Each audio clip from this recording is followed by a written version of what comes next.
ओम अज्ञानतिमिरन्धस्य ज्ञानाञ्जनशलाखया चक्षुरुन्मीलितं येन तस्मै श्रीगुरुवे नमः।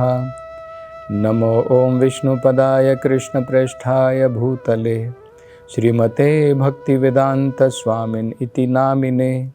नमस्ते सरस्वते देवे गौरवाणी प्रचारिणे निर्विशेषा शून्यवादी पाश्चात्य देशतारिणे। जय श्री कृष्ण चैतन्य प्रभु नित्यानंदा श्री अद्वैत गदाधर श्रीवासदि गौर भक्तवृंदा। हरे कृष्ण कृष्ण कृष्ण हरे हरे, हरे राम राम राम हरे हरे। हरे कृष्ण।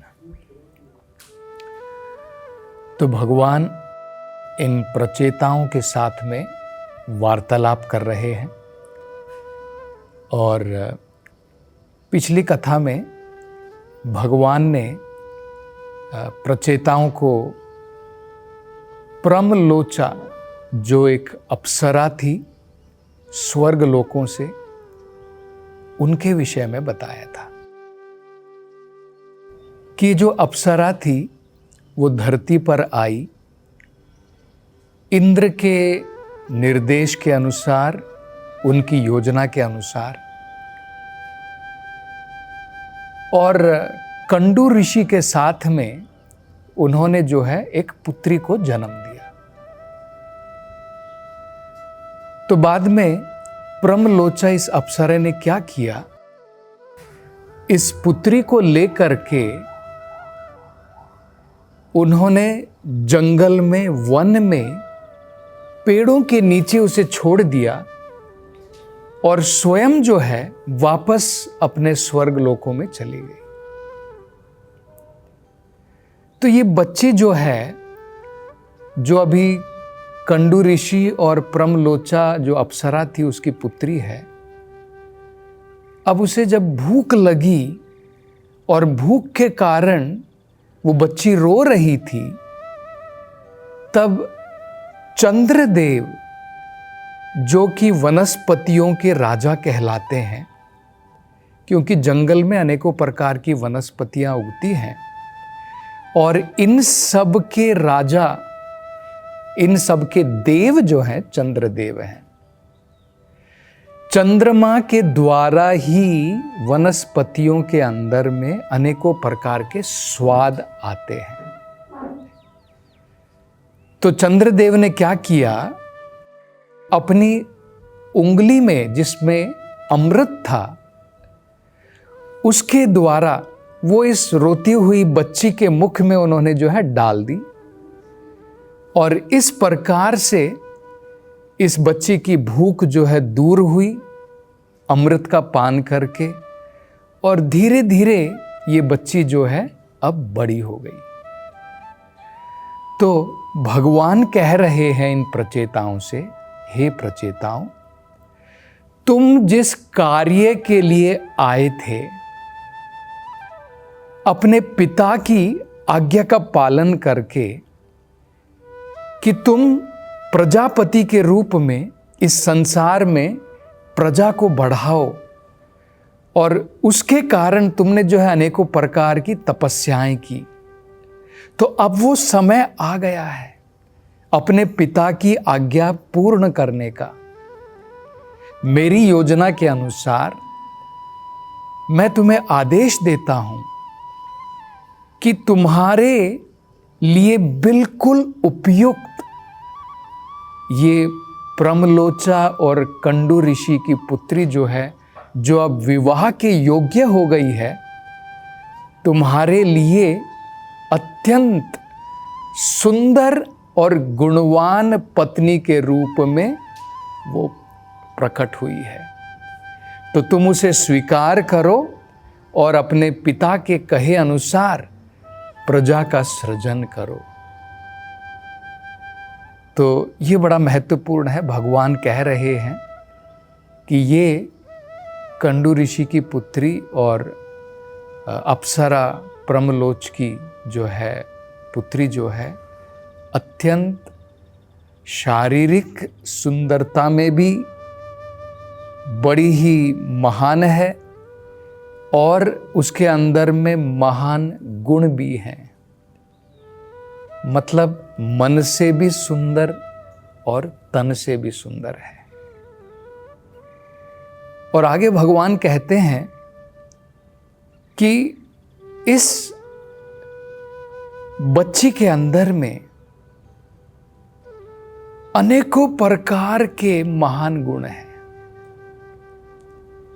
जो गुण तुम्हारे अंदर में है अपृथक धर्म का, उसी प्रकार का समान धर्म इस पुत्री के अंदर में है, इस कन्या में है।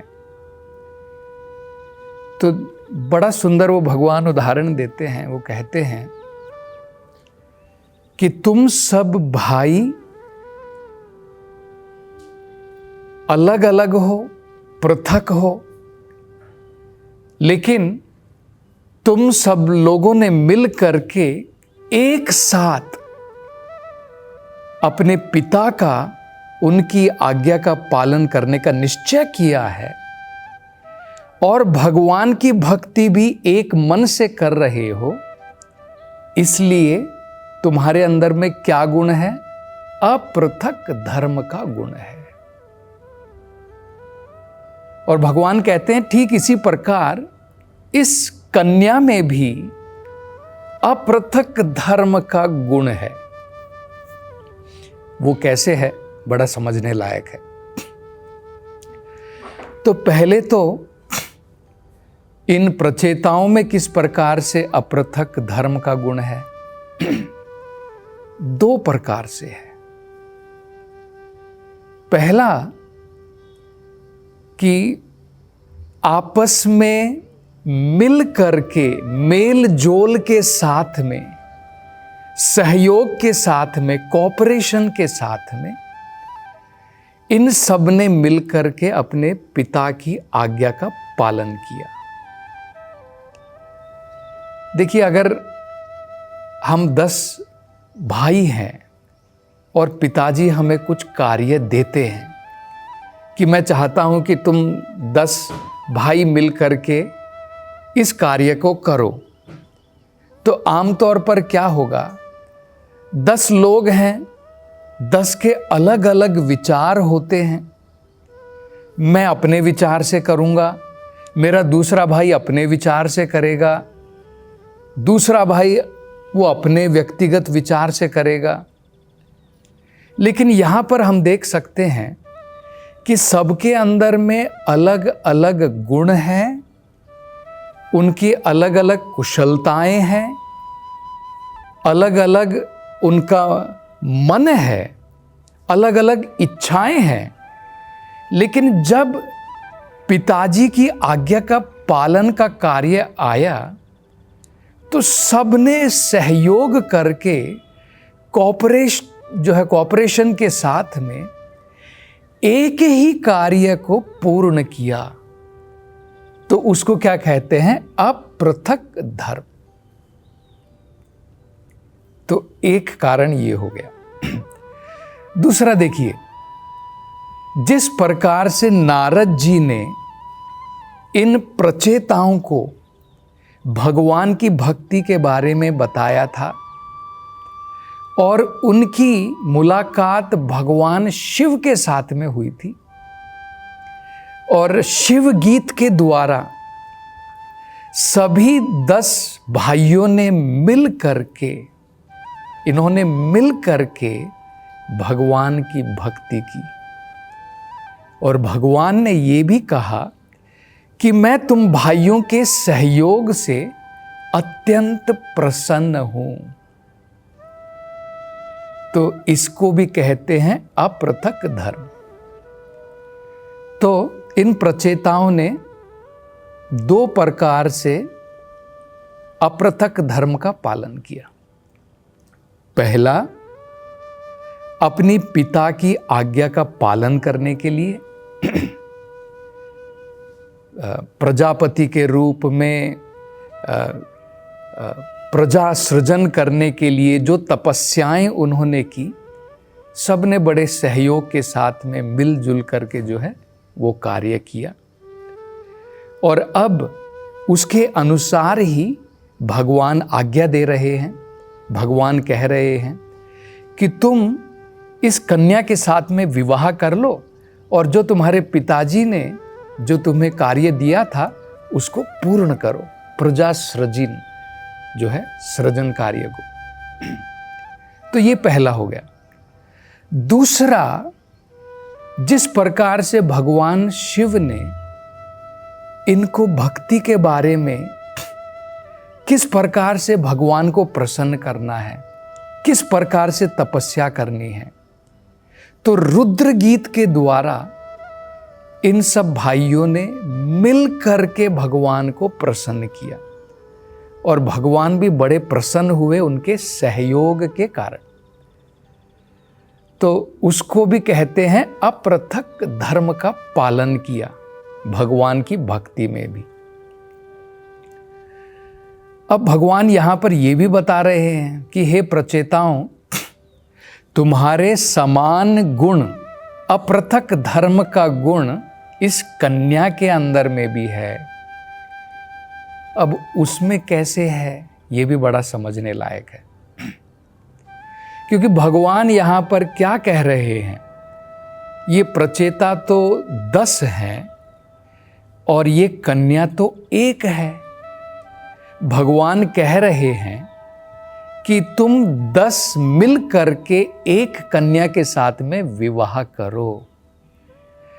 आमतौर पर जनरली हमने देखा है कि वैदिक सभ्यता में जो पुरुष होता था उसकी हो सकती है कि अनेकों पत्नियां होती थी। जैसे राजा होते थे तो राजा की जो है अनेकों रानियां होती थी, लेकिन बहुत कम आपको जो है ऐसे उदाहरण मिलेंगे जिसमें एक स्त्री के बहुत सारे पति हों। आमतौर पर ये वैदिक सभ्यता में नहीं था, लेकिन कुछ विशेष उदाहरण हैं। जैसे उदाहरण के तौर पर द्रौपदी जो है उन्होंने 5 पांडवों के साथ में विवाह किया था, लेकिन विवाह करने के बावजूद भी उन्होंने अपृथक धर्म का पालन किया था। तो जब तक पुरुष या स्त्री अपृथक धर्म का पालन नहीं करता है तो उसे जो है इस प्रकार से विवाह नहीं करना चाहिए। अपृथक धर्म का पालन का मतलब क्या है कि द्रौपदी ने जब 5 पांडवों के साथ में विवाह किया, सबके साथ में बराबरी का, सबके साथ में बिल्कुल बराबरी का जो है व्यवहार किया।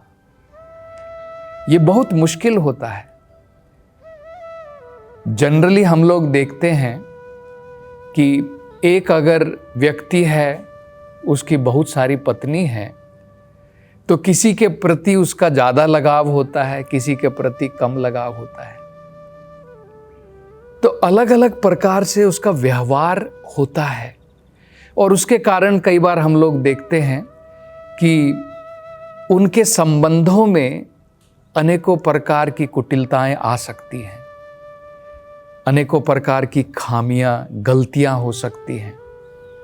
लेकिन यहाँ पर हम देखते हैं कि द्रौपदी ने समान रूप से, उसके अंदर में इस प्रकार की योग्यताएं थी कि समान रूप से उनका व्यवहार था 5 पांडवों के साथ में। तो इसी प्रकार भगवान कह रहे हैं कि ये जो कन्या है, कंडू ऋषि और प्रमलोच की जो है, जो पुत्री है, उसके अंदर में ये अपृथक धर्म के गुण हैं कि तुम सभी भाई मिलकर के अपनी पत्नी के रूप में उसे स्वीकार करो, लेकिन उसके अंदर में ऐसे गुण हैं कि तुम सभी भाइयों को सही प्रकार के व्यवहार के द्वारा बिना किसी जो है हम कहते हैं ना कि जैसे कोई डिस्क्रिमिनेशन, भेदभाव के, बिना किसी भेदभाव के समान व्यवहार के द्वारा, समान धर्म के द्वारा तुम्हें वो संतुष्ट कर पाएगी। तो इसलिए क्योंकि उसके अंदर में भी वो गुण है और तुम्हारे अंदर में भी वो गुण है अपृथक धर्म का, इसलिए तुम्हारी जोड़ी जो है बहुत महत्वपूर्ण होगी और तुम्हारा परिवार जो है हमेशा खुश रहेगा। तो इससे हम भगवान की भक्ति में भी एक बड़ा महत्वपूर्ण पाठ सीख सकते हैं कि भगवान की भक्ति में भी हम अपृथक धर्म का पालन कर सकते हैं। अलग अलग वर्ण क्यों ना हो, कोई ब्राह्मण हो सकता है, ये गुण के द्वारा होता है। कोई गुण के द्वारा ब्राह्मण है और कर्म के द्वारा ब्राह्मण है। कोई गुण और कर्म के द्वारा क्षत्रिय हो सकता है। कोई गुण और कर्म के द्वारा वैश्य हो सकता है।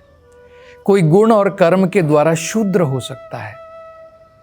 लेकिन सभी अपृथक धर्म का पालन कर सकते हैं, क्योंकि अगर सभी अपने अपने कर्मों के द्वारा भगवान को संतुष्ट कर रहे हैं तो कोई अंतर नहीं है कि ये ब्राह्मण है, ये क्षत्रिय है, ये वैश्य है, ये शूद्र है।